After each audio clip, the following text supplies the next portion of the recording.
Chester Bennington died on July 20, 2017. A few months back on July 18, Chris Cornell also died. Knowing that Chris and Chester were close friends, the situation compels me to create a video. How close were these two artists exactly? Well, aside from performing on stage together multiple times, they had become so close that Cornell had named Bennington the godfather of his 11-year-old son, Chris. I can't help myself but to state what I think is happening. Could there be a conspiracy against these two artists, and done by whom? Forensic pathologist and former chief medical examiner in Wayne and Macomb counties, Dr. Werner Spitz, reviewed Chris Cornell's autopsy report.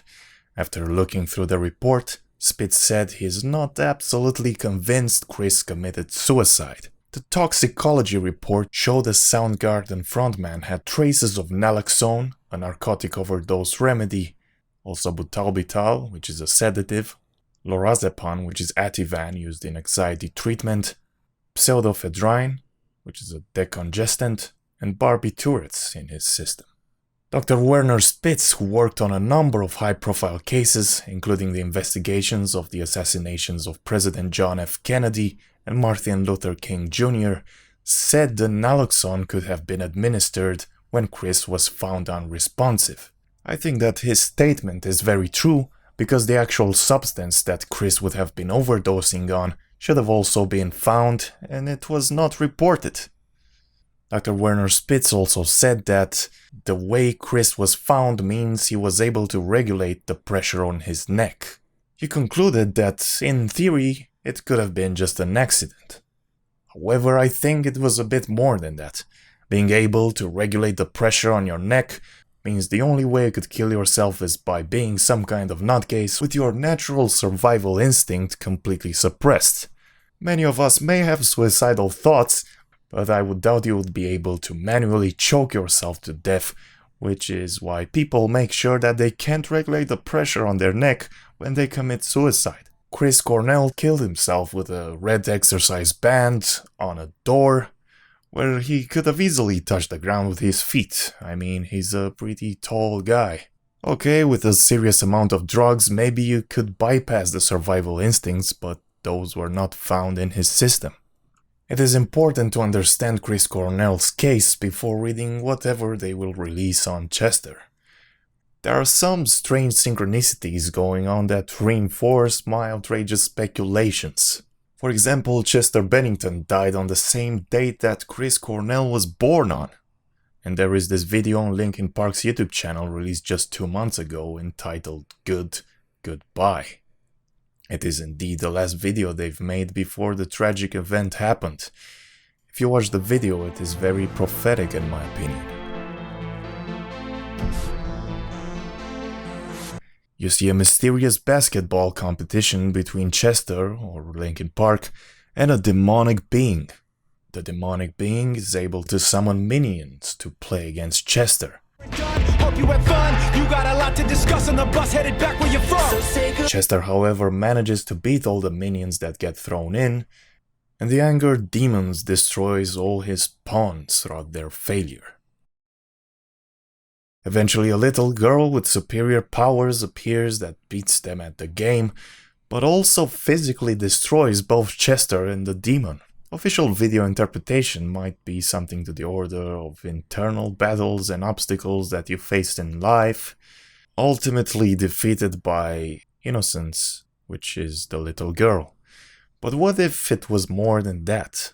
Is the demon in the video representing the entity that you sign a contract with to become famous? The corporation behind the scenes that controls the music industry? After all, they are signed with Warner Brothers, one of the biggest players in the game. In the early 90s, Linkin Park was just a raw, unheard of garage band, just like Korn and other rock bands. Then got turned into a very refurbished piece of art, ready to sell to the world. There's also this image with the double X in the video, which has a very high occult significance to the Luciferian doctrine followers, such as the Illuminati or Freemasons. Is this basketball game symbolizing Linkin Park trying to beat the devil's game? And if so, then what does the girl at the end represent? both Chester and the puppet master get destroyed by her. These are just very speculative interpretations, sure, but the point is we have Chester being destroyed in a video, and then he dies 2 months later. This reminds me of an event in 1977, when the album Street Survivors was released by Lynyrd Skynyrd. The image of Lynyrd Skynyrd surrounded by flame wasn't controversial at first. Sadly, 3 days after the album was released, band members Ronnie Van Zant, Steve Gaines, Cassie Gaines, as well as several crew members died in a tragic plane crash while en route to Baton Rouge. Are spiritual energies at play? Is there an organization controlling everything from the shadows? And if so, how do they get inside of the artist's mind to create the art that prophesizes their own death? Occult Luciferian messages are always put in movies and popular music videos.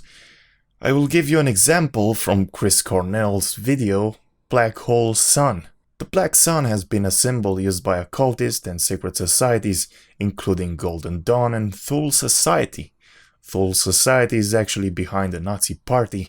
Heinrich Himmler even put the Black Sun emblem in the General's Hall over at Castle Wewelsburg, and he called it the center of the New World. What New World was he talking about, and what kind of center? Well, the New World Order, of course, and the Black Sun, if you read their own writings, you find out that it is a portal to another dimension, and I suspect a very dark dimension. What do we see in Chris Cornell's video, Black Hole Sun? Well, a dark portal through which everything is absorbed, while Chris is singing the lyrics, Black Hole Sun, won't you come, and wash away the rain. Did Chris know what these lyrics and imagery actually meant from an occultist perspective? I suspect not, just as Lynyrd Skynyrd did not know their album cover actually means their death, and Chester also didn't know that his recent video was prophesizing his end. I think there are forces we do not know or be able to comprehend at play here. I can only assume that once you sign the deal, you become their property. Not only with your artwork, but also with who you are, your physical being and everything that you do. Forget about friends. Forget about family. Forget about love.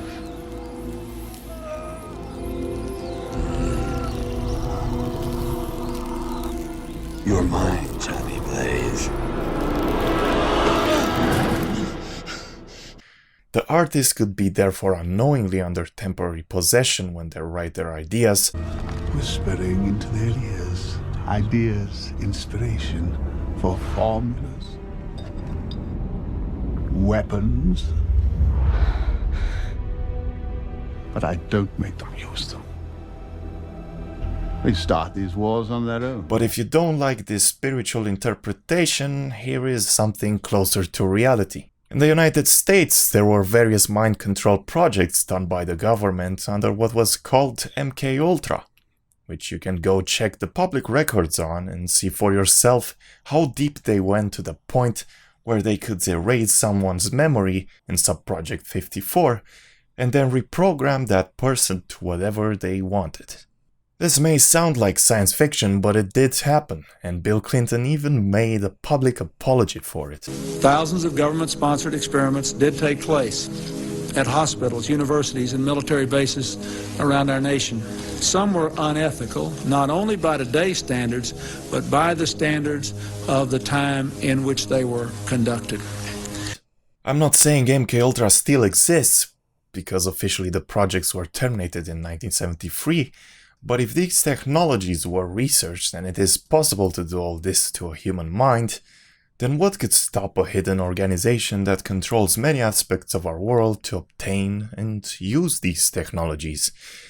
If popular artists are victims of such projects, then what could stop this force from, let's say, controlling the artist's mind into committing these suicides? And the puppet masters would get away with it too, because no one would look into the depth of this world matrix, apart from a few crazy conspiracy theorists, such as myself. What is clear for me is that these artists are victims from the moment they sign the contract. Chester was a good person. In his statements, he was always respectful.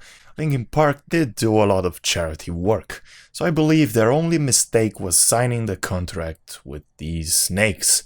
Warner Brothers officially did pay their tribute to Linkin Park and Chester, acting all heartbroken and humane, but I believe it's all part of the show. Of course, you decide what to believe. I am only presenting my perspective, and if you want to understand further how this system works, you will have to jump down a few rabbit holes. How can we stop these maleficent puppeteers, though? I do not know. Their game has been perfected through hundreds of years, and it is impossible to identify the masters. What is possible, though, is to beat them at their game, do exactly the opposite of what the advertisements and World Matrix tells us to do. Don't buy the Coke, don't go for the Ferrari, go for simplicity and human relations based in truth and love, because that is what will bring you real happiness. I mean, this is a topic for another time. But thanks for watching this video. If you believe in God, pray for these victims of this dark system. If not, stay non-compliant to the system anyway, because it is detrimental to us all, whether we're religious or not. This game's exposed. See you guys next time.